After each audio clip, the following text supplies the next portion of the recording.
they put this statement out too soon without taking a deep breath and thinking, can we really back up everything that we've put in this statement? And people therefore have picked it apart. And I think that's what we can see now. The pro-Sussex team saying, completely fair enough. The anti-Sussex team saying this is all rubbish. The witnesses have cast doubt on the Duke and Duchess of Sussex account of their pursuit by photographers through the streets of New York. One paparazzi driver claimed it was the couple's team who made it a catastrophic experience, while a taxi driver was with the couple who's disputed they were ever in danger. This is the New York City Mayor, Eric Adams. I would find it hard to believe that there was a 2-hour high-speed chase.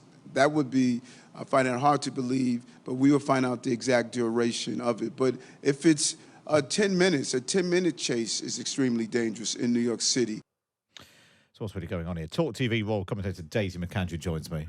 Good to see you. Good to see you, Matt. So the phrase used by Harry and Meghan's PR was it was a near catastrophic car chase.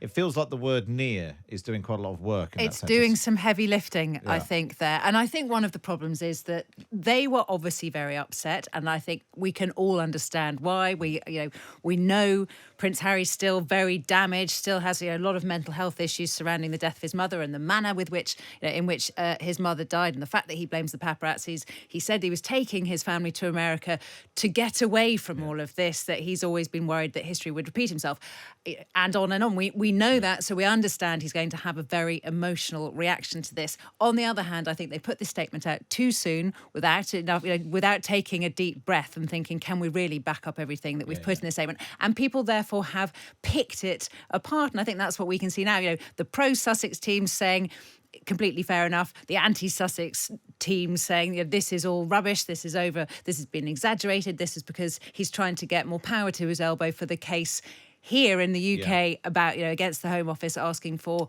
the Metropolitan Police's security help. So a lot of complicated issues here, but fundamentally it is slightly unravelling for them.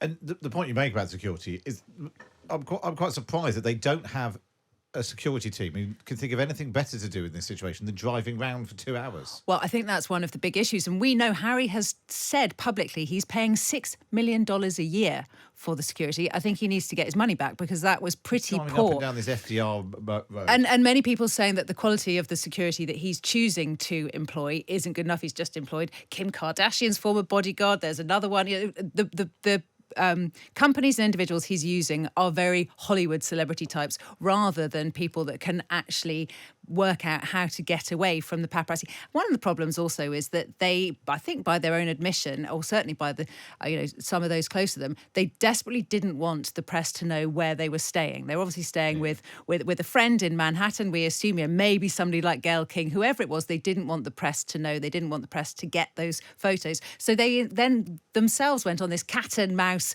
game around Manhattan trying to shake the paps off. If they hadn't done that, it wouldn't have been a 2-hour car chase, in inverted commas.